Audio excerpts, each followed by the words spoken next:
تقدمت البنت في عمر 35 سنة، وأنا وقتها عمري تقريبا حدود 35 عام. ما تزوجت إلين كونت نفسي، لأني ورثت من والدي ورث، وبديت أشغل وأنميه إلين صار عندي مال وعقار. وهذه البنت من عائلة ميسورة الحال، تعمدت أخذ منهم لأنهم نصحوني فيهم. وسألت عن العائلة وعن الأب والأم، والكل الحمد لله يمدح فيهم، خاصة أمها. وطبقت المثل اللي يقول اسأل عن الأم قبل البنت. تزوجت الحمد لله، وتمت الزواجة، وسافرنا أنا وهي شهر العسل إلى دولة أوروبية.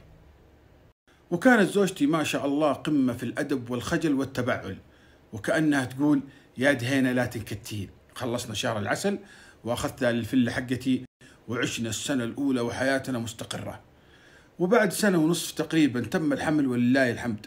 وفي بداية الحمل قدمت على عاملة منزلية، وأنجبت زوجتي المولود الأول، وبعد مدة أنجبت المولود الثاني. وكنا نجتمع في كل بيت من بيوت العائلة يوم في الأسبوع، مرة عند أهلي ومرة عند أخواني. وبعد فترة صارت تتواصل مع صديقات لها من أيام الجامعة وبعض الجارات، وبدأت تتغير حبة حبة. وكل ما أقول لها بنروح لأهلي تتذمر أو يتغير وجهها، وصارت ترفض إنها تروح. ومع الأيام برضو تسوي مشاكل مع أهلي إلين كرهوا بعض، وما عاد صاروا أهلي يجون بيتي ولا هي تروح لهم. وبدأوا صديقاتها يجوها وتروح لهم، وأنا أحاول فيها أصلح من وضعها، ما في أي فائدة. قل اهتمامها فيني وفي البيت، واعتمدت على العاملة المنزلية في كل شيء، وأهملت حتى في أولادها، ولا عد همها إلا نفسها وصديقاتها وخرجاتها ودخلاتها. وحتى السيارة اشتريت لها، يعني ماني منقص عليها شيء. وصارت تختلق المشاكل بأي طريقة.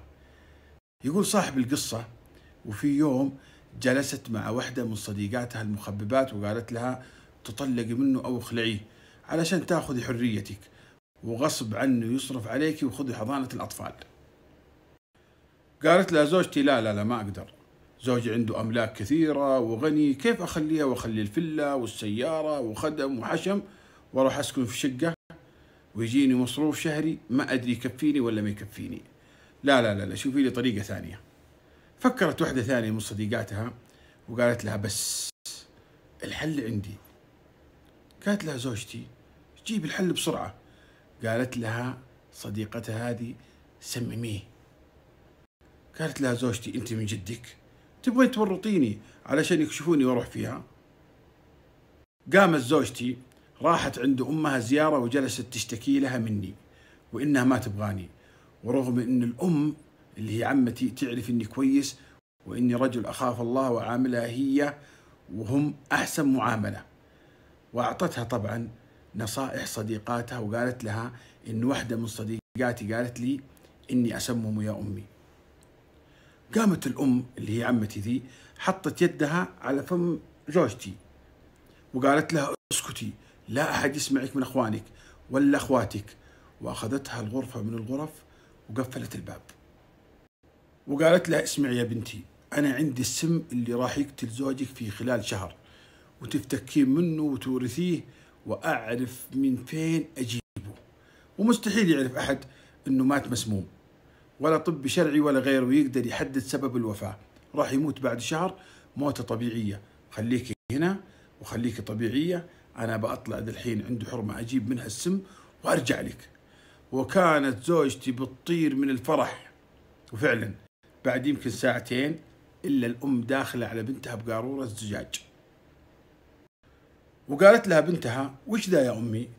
قالت هذا هو السم، بس اسمعيني يا بنتي، السم هذا ما راح يجيب مفعول إلين تطبقين اللي أقوله لك بالحرف الواحد. أول شيء إذا جيت تستخدمون لازم تستخدمين قلفز على يدينك، لأنه لو جاء على يدك راح تنضرين.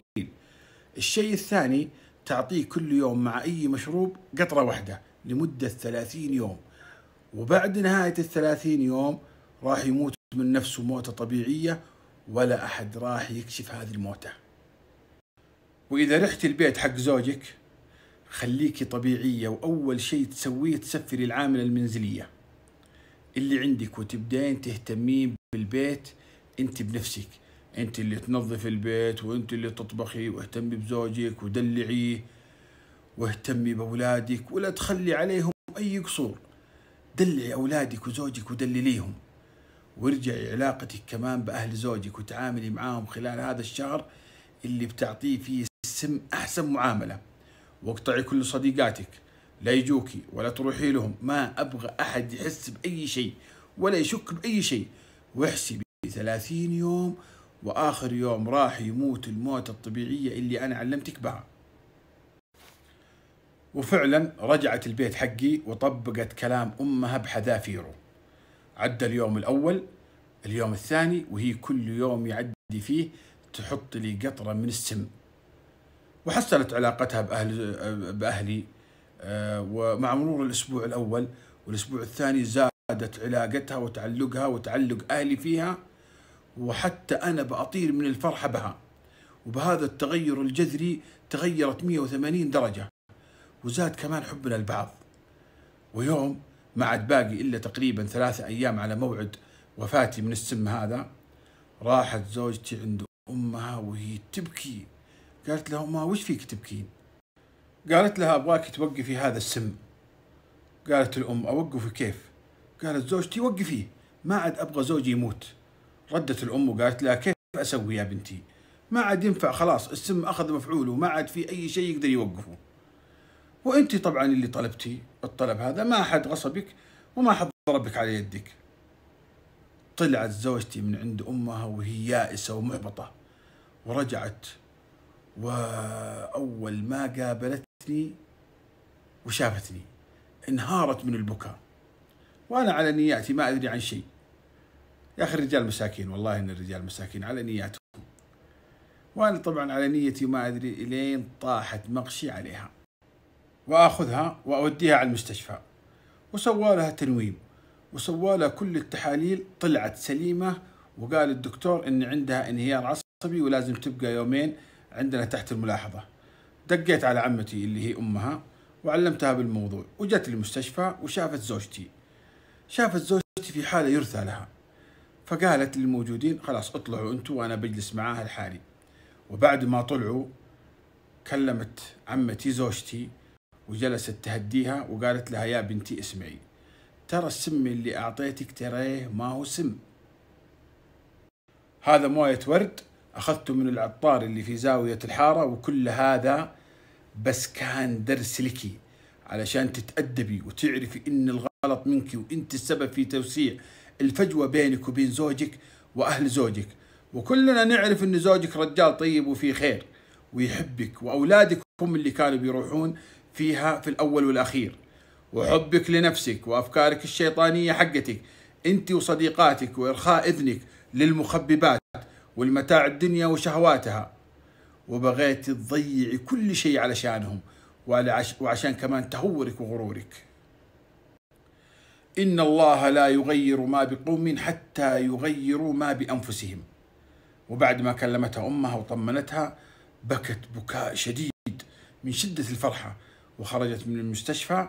صاحب القصة يقول: علمتني زوجتي بكل اللي صار وطلبت مني السماح، وأنا بدوري سامحتها من حبي فيها، والآن لنا أكثر من 3 سنوات عايشين أحسن عيشة ولله الحمد. وهذا بفضل الله عز وجل، ثم بفضل هذه العمة اللي هو أمها، الأم العاقلة الحكيمة اللي تعاملت مع الموقف مع بنتها بالعقل وليس بالعاطفة.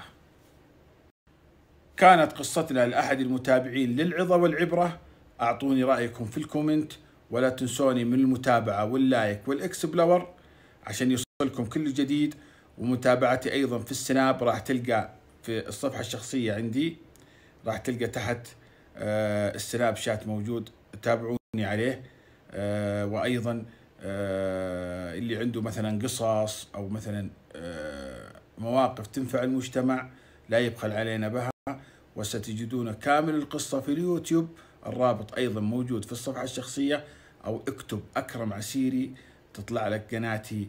ودمتم بود متابعيني.